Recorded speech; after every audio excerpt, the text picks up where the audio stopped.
Good morning.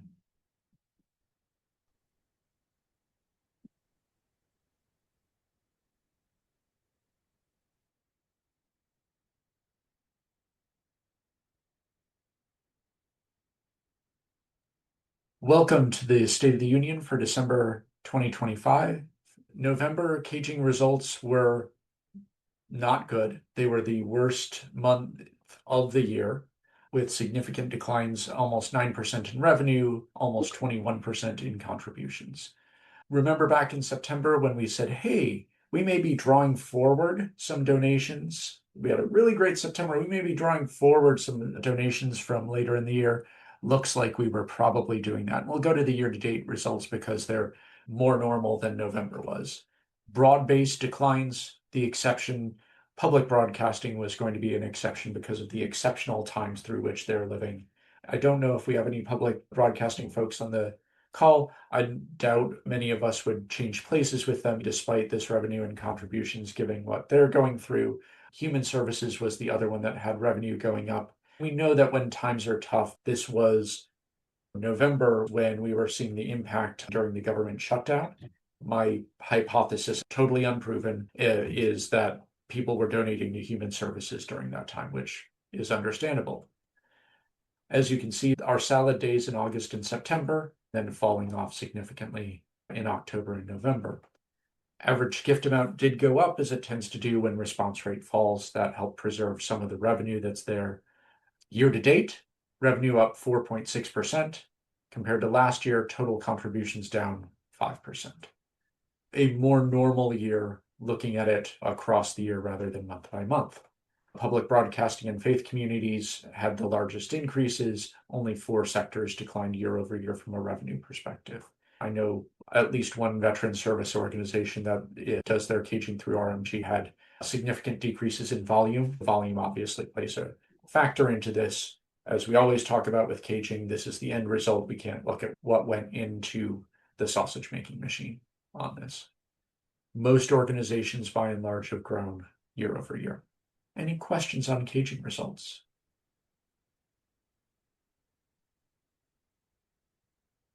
Okay, then on to Giving Tuesday. Spoilers for a webinar that we will be doing at some point. We're just trying to get the guests together, but some overall Giving Tuesday results. We do have a report available on the website of all of this plus some case studies and how people got there. More digital clients were up 19% year over year on revenue. All of these are day of results, unless I specify other ways. So 19% increase in results year over year. Giving Tuesday, your organization said that the overall United States was up 13% year over year. Our revenue numbers are adjusted so that they are the same organizations, 24 to 25. We had to have them as a client both years so that we're doing apples to apples. Giving Tuesday doesn't necessarily do that. If a new organization is raising money for Giving Tuesday, they're looking at overall Giving Tuesday revenues up to 13% increases. Their way makes sense for what they're doing. Our way makes sense. Gifts up 24%. Those of you doing the math means that's a slight decrease in average giving. Clients were doing more spend and going to more and more audiences, sometimes more marginal lapsed audiences, sometimes more acquisition audiences. Opportunity was expanded, which is what we like to see. Good news there. Overall net revenue up 14%. 19% up on revenue, 14% up on net revenue because of that slightly increased spend. The theme of the report, we called it the ROI of Giving Tuesday because we believe there is meat on the bone for organizations to increase spend in future years and continue growing in these channels. You'll see that by the return on ad spend in a lot of these. Wounded Warrior Project did a webinar with us based on their last results. They won awards for their Giving Tuesday results last year. They still grew gross revenue by 26% and gifts by 20% this year. So great to see. Paid media overall led the way, 47% increase in revenue, 44% increase in net revenue. All of this is last click attribution because we're doing it 2 weeks after Giving Tuesday. We haven't run full attribution models. Number of gifts up 31%, average gift actually up from paid media, so that's a good sign. And I'm going to call it 3 return on ad spend. Close enough. So yes, there was more spend that made things a little less efficient on paid media overall, Cost per donation went up $7. Average gift went up $17. So you'll take that. That net revenue going up. The plurality of that revenue was from paid media, 49% on paid media. Imagine this cracks the half mark next year. Email, 33%, still the workhorse of what we're doing. Text, 8%, web, 10%. Organic web, light boxes, all unattributed web. Search had significant growth, 62% up in revenue, 44% up in net revenue, still a plus 3x our ROAS. This was with a 122% increase in spend and 151% increase in spend in Google. Significant growth in search and a very positive return on ad spend. Bing had an almost 6x return on ad spend and had about half as many gifts in revenue from Google. Much less traffic to Bing, but still having a significant impact. If you're not doing Bing search in addition to your Google search, highly recommend. It's not as scalable, but still very positive return on ad spend. Social, you love to see an almost 500% increase in net revenue despite increases in spend. So 140% up in revenue, 1.8 in return on ad spend. Meta was significantly better than that. And in fact, one organization 12x'd their paid social campaign year over year because they started it early on November 17th. So they were able to scale for the day. Their Meta results had a 9.8 ROAS on donor campaigns and a 2.7 ROAS on acquisition. They were making money in acquisition because of this lead up in activity. Texting, up 30% in revenue, up 69% in gifts. We'll talk more about texting. We did a texting webinar yesterday, and I'll give you the link to that. But Christian has been expanding its texting program. This Giving Tuesday, they added in major donors, churches, and corporations. They had a 10x ROI on major donors with multiple gifts from that audience. So if you're saying, oh, I'm just going to do this for my low dollar donors, that's a potential area of opportunity texting can be for everyone. And they did highlight on that webinar that they did drop some of the significant gifts. Jacob, thank you once again for doing that webinar yesterday. Anything that I missed on that you want to make sure we cover from Giving Tuesday? No, I don't think so. I appreciate you having me for sure. Texting has definitely been one of our biggest channels and continue to grow over the last few years. Well, thank you very much for participating yesterday and for sharing your data and for letting me randomly call on you in the middle of the meeting. Not a problem at all. Not a problem. Thank you.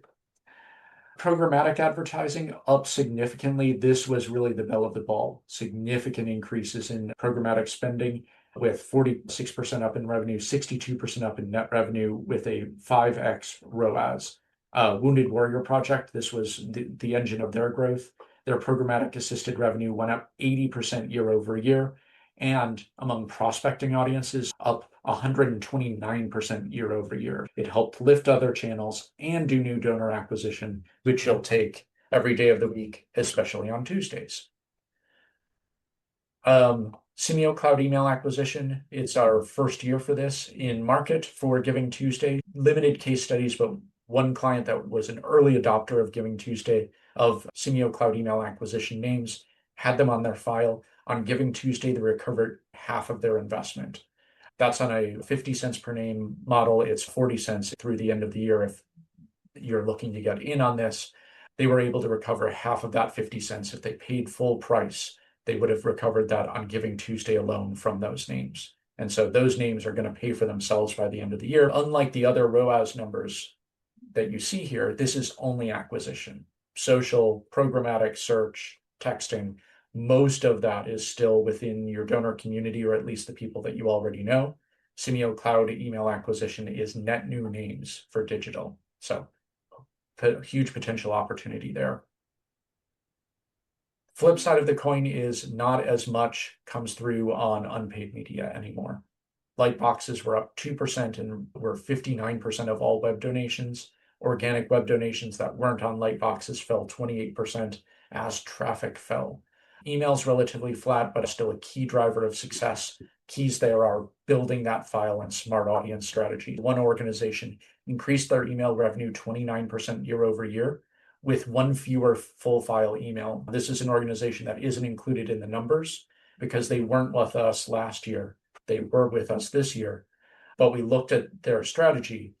Deliverability is vital for Giving Tuesday. Instead of sending big full file mails, we kept segmentation tight, and that really helped their email revenue. Another organization that has significant Giving Tuesday revenues, they were able to increase email giving 14% year over year because they started versioning their emails early in the day with specific customized copy that said, we know you're a Giving Tuesday donors. This is the time to be able to give. Those emails had a 30% year over year increase, which helped buoy the rest of the day. So full info up on wearemore.com/download/the ROI of Giving Tuesday. If you don't want to type all that, just go to the website and you'll see white papers up there. By the way, brand spanking new website as of the week of Thanksgiving. Let me know your thoughts on how we're doing there and if there's anything we can do to serve you better. And then our friends over at Fundraise Up sent over some benchmarks that they had that are worth talking about. They have a 32% average conversion rate, down slightly from 34% last year, but it's still 3 times higher than the industry average, which is about 11%. They had a 167 average one-time gift. Last year was 198, which shows that we're not alone in having that lower average gift. Broader donor behavior shifts, and as more people are coming in, average gift tends to fall. Recurring gifts, yes, you can get monthly giving on Giving Tuesday. We strongly encourage this. Stable and strong gifts there, and 40% of donations made on mobile, up from 38% last year. Part of that's texting, part of that's just a shift to mobile behavior. Any Giving Tuesday questions? Then Independent Sector just put out a report about the health of the US nonprofit sector. We are a $1.5 trillion part of the economy. So if you're looking at where we fit, if US nonprofits were a country, we'd be right between Australia and Turkey in terms of GDP. You see some giants like Saudi Arabia down there. And yet, when I try to disassemble a journalist with a bone saw, people get all sorts of mad. The nonprofit sector has 9% of employment in the country, about the same as manufacturing. So when you hear about manufacturing jobs, you can substitute in nonprofit jobs, and that's the same thing. Healthcare is slightly smaller. Food services slightly larger. Most nonprofits have 3 months or less of cash on hand. You don't want to keep a Scrooge McDuck vault of gold coins that you're not spending on your mission or on increasing your revenues, but saving for a rainy day. We've tapped into those rainy day funds. For a lot of organizations this year, it's been raining. Nothing against organizations that have done this. When I was at MAD, we were part of that strategic shift at one point where we paid from our crowd faster. Well worth it, but something that is a warning light on the horizon, especially as 68% of organizations say their demand is going to increase next year. 27% say it's going to stay the same. I'm not sure the 5% who say that demand for their service is going to decrease in 2026. But you can basically get 5% of people to say anything on a survey. Volunteering is still an important part of work, either essential or very important for more than half of organizations. We are the most trusted organizations out there in the United States. More than half of Americans, and we are the only ones that can say this, have a high trust, 7-9 on a 9-point scale, of even more than the military or small business. Interestingly, though, military and small business are viewed as slightly more competent. We are trusted to do the right thing. Something to work on there, but you'll take being the most trusted institution out there. Interestingly, when you tell people that nonprofits get government funding, trust drops from 57% to 38%. I know from way back in the day, we were always reluctant to say MAD gets government funds, and I've worked with other organizations that don't want to say this. There's a reason for that people don't necessarily trust us as much when we say we take government funding. I have seen studies that talk about how you can mitigate this. If you talk about, this is a grant, it's for this program, here's where it's going, here's how we're doing the stewardship. Doing the accounting really does help with this. This is very much in a vacuum of government bad, fire bad reactions to things. In search and AI, Google is expanding its preferred sources, so you can now customize your top stories that'll show up more often in its when you go straight to Google. It's available for English language users now, and it'll expand. There are 90,000 sources in there. So if you wanted more from, for example, our friends at the Nonprofit Times, you can select more in the Nonprofit Times, and it'll show up about twice as often. When people select as a preferred source, people click to that site twice as much on average. I am trying to figure out how to get more as a preferred source option. I will definitely let you know when that day occurs. Google has also made changes to its AI mode, increasing the number of links that they have with setup to say, after they have the big long, here are all of the things that you can do, say, here are some articles you might like on this. Probably because the pitchforks and torches have been out to say, you're not sending us links anymore. Why would we send you content? And so this is a bit of a moderation of that. Ads are coming into Google AI mode. People are seeing them out in the wild now.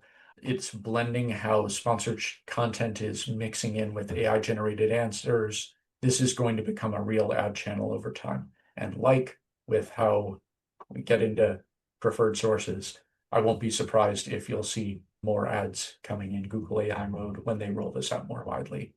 Sorry in advance, but hopefully, at least it'll be good content. There was a study of AI ads, human created ad on the left. In the middle, you see generative AI modified ads. And then on the right, you see Gen AI created ads. So those are the three options you have going in. What this ugly chart tells you is that Gen AI created ads consistently outperformed humans, and humans greatly outperformed Gen AI modified ads. Don't have AI touch up your ad. Effectiveness increases even more when AI is designing the packaging. So you can see over on the left, here's the product. Over on the right, there are options to have new packaging. The trick about this is when you disclose AI involvement in the ad generation, it reduces the ad effectiveness by 32%. And so when you do AI ads and say they're AI ads, or people can tell they're AI ads, it falls below human modified ads. Then there were a couple of studies on AI chatbots and political persuasion. This was before the 2024 election. They had chatbots that were trained to advocate for Trump to Harris voters and Harris for Trump voters.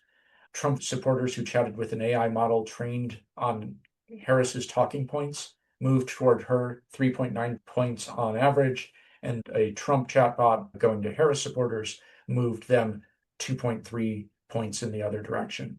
This is actually low, believe it or not. In the Canadian election and the Polish election, they did similar studies, and that shifted voters' attitudes by 10%. This result is about 4 times more effective than political advertising. I do expect that chatbots will be a tool used more and more. Now, the trick, and you are probably figuring this out, some of the evidence that chatbots brought to the party weren't true. As they're trained on human speech, they pick up human flaws. Thankfully, some of the things that worked best were personalization, evidence, facts, and being true to things. Stimulating anger and those sorts of things didn't work, but that, hey, maybe you should only present the truth is still a challenge. In Science, there was an article in the UK where they had AI-generated claims. These weren't candidate specifics, but they were able to shift people who initially disagreed with a political statement by 26 percentage points in the most persuasive models. Models were most effective when they packed their arguments with a high volume of claims, flooding the field.